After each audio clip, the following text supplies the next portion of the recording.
Right, so I'm going to walk you through how you should do your in-text citations. So this is going to be the citations within your paper. Okay, so first I'm going to start with this little cheat sheet that I typed up for you.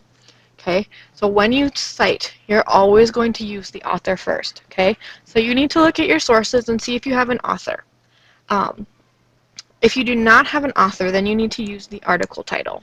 Okay, and then if you don't have an author or an article title, then you can use the website, because I'm guessing most of you got your sources from a website. Okay, so we'll start with citing a website without an author. Okay, so you need to state the title of the article. So in this example here, we have owls and their habitats. Okay, that's the name of my article. Okay, so that needs to be capitalized, like in that capitalization rules, that number 6 that we looked at. And then it needs to be in quotations because it is an article. Okay, so you're going to start with that, and then you're going to say, states that because the world is growing, owls are losing their habitat, which is having an effect on their reproduction.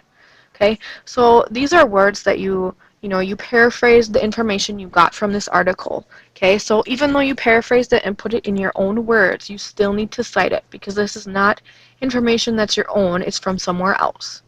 Okay, likewise, say you got the same information, but that it didn't have an article title.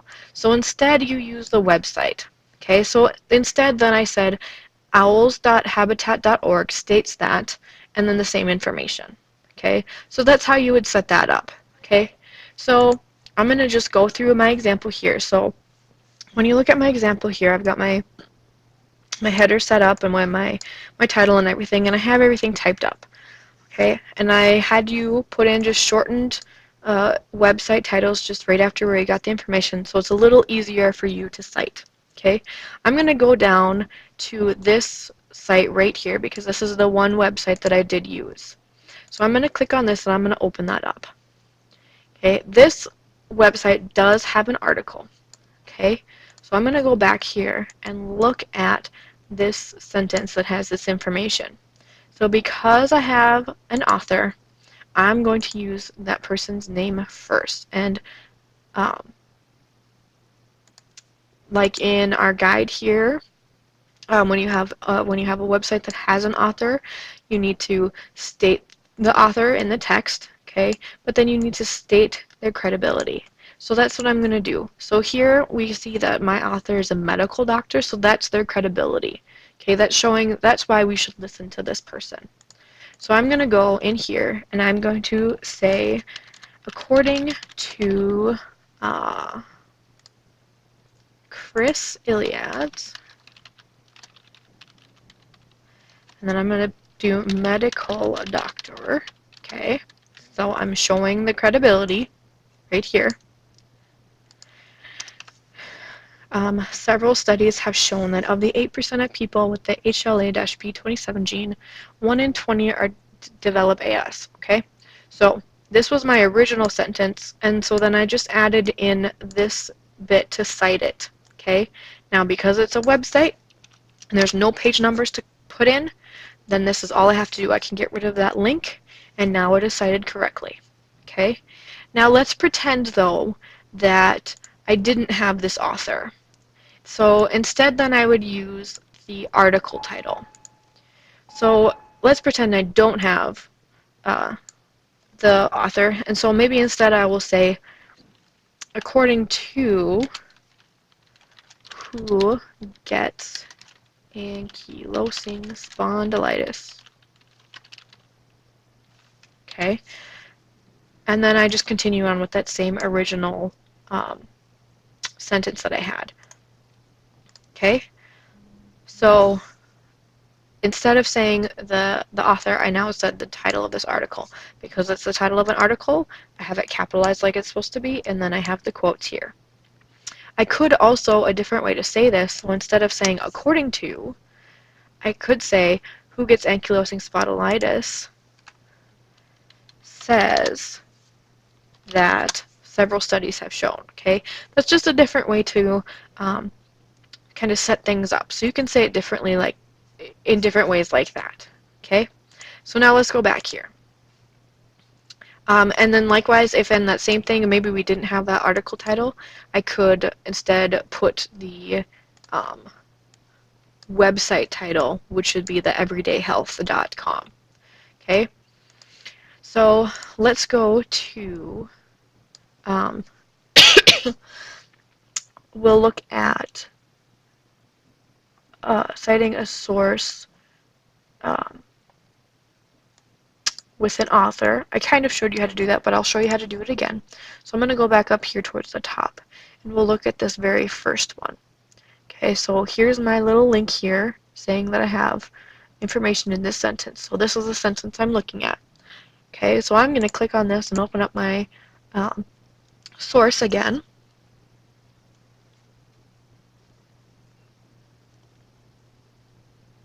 Okay, so right here are my authors. Okay, now I have 5 different authors, and there's a specific way for you to set this up. So if you go back to our cheat sheet, we've got citing a website with an author.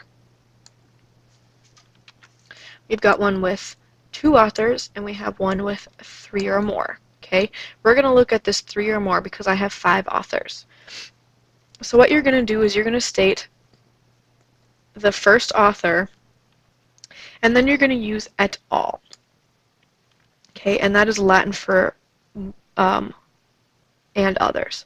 So in this example, I've got Ron Miller et al., so Ron Miller and others, and then I stated their credibility, so researchers at Grand Canyon University, and then I went on with the rest of my sentence, the information I want my reader to have. Okay, so I'm going to do this very same thing in mine. Okay, so I'm looking at this. This is the information I took from that article and put it in my own words. Okay, now I've got 5 authors here, so I'm going to state my first one, which is J. Sieper. Okay, so we're going to go J. I'm going to make sure I spell it right. Sieper. And then we got to do that et al. Because that means and others. We've got 5 other ones. Okay. And then right here it tells us that he's a Dr. J. Siepert at a university. So I'm going to say that he is a professor. So we're going to say professor at excuse me, Free University.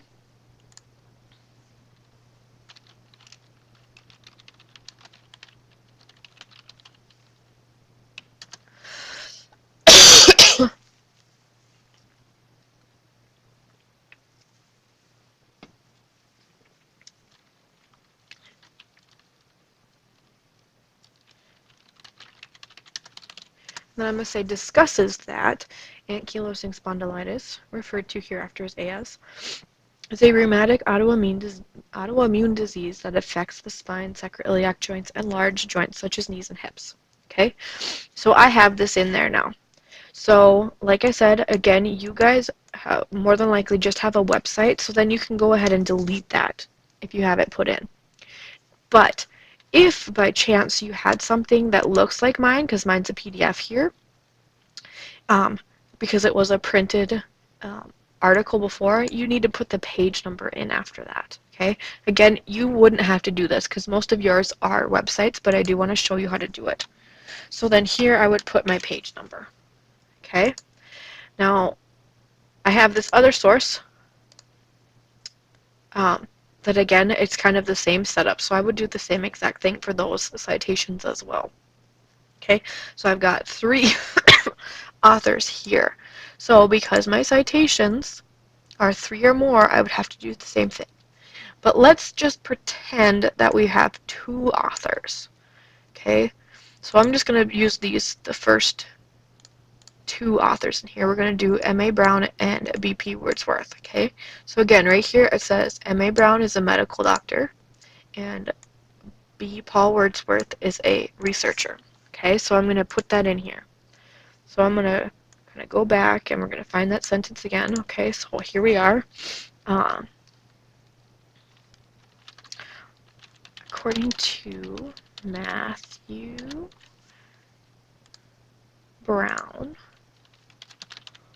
and the Paul Wordsworth medical doctor and researcher, and then I'm going to put in respectively,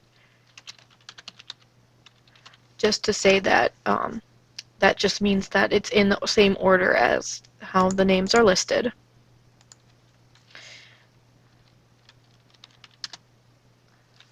And then I'm just going to say something like states AS is the second most common autoimmune rheumatic disease, okay, etc., etc. Okay, and then I can get rid of that because I don't need that anymore. Okay, now again, because this is technically a print one, I would have to put the page number. Okay, now if you don't have page numbers because it's a website, then you don't need to do that. Okay, but I'm just kind of walking you through it. Okay, so now see I've got these different things that are cited. Okay, now my next sentence, I used that other source again. So now because I've already talked about I already talked about him once and I gave his credibility. Now what I have to do is I just need to refer to them using their last name. Okay?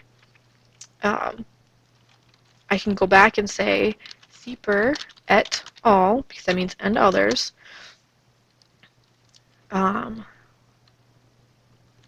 States that, like with any disease, there are common symptoms many patients have, including initial dull pain that is usually felt deep in the buttock or lower back region. Okay? And then we're just going to get rid of that. Okay? Now, because my next sentence has information from that same source again, I don't have to state Sieper et al. I can say they continue by discussing, say, that this is usually accompanied by stiffness in the morning that can last a few hours but subsides with activity and returns with inactivity. Okay? So now those two sentences are cited. Okay, but I stated who the source was here, but then because it's from the same source, I can say they continue or they also state or some variation of that. So then you don't have to say it again. Okay? You can kind of do that throughout. And then you just kind of continue with those citations in the same way. And just for just a little extra help. So when you're going through and you're saying they state or this or that, here's just a few other words that you can use to kind of vary what you're saying, because you don't want to say the same thing. You don't want to say according to for every single thing. So these are just a few words that you can use to help you. You can say states, concludes, found, maintains, discusses, also found, reports, claims, continues, mentions, explains, etc. So just kind of vary how you're setting those things up.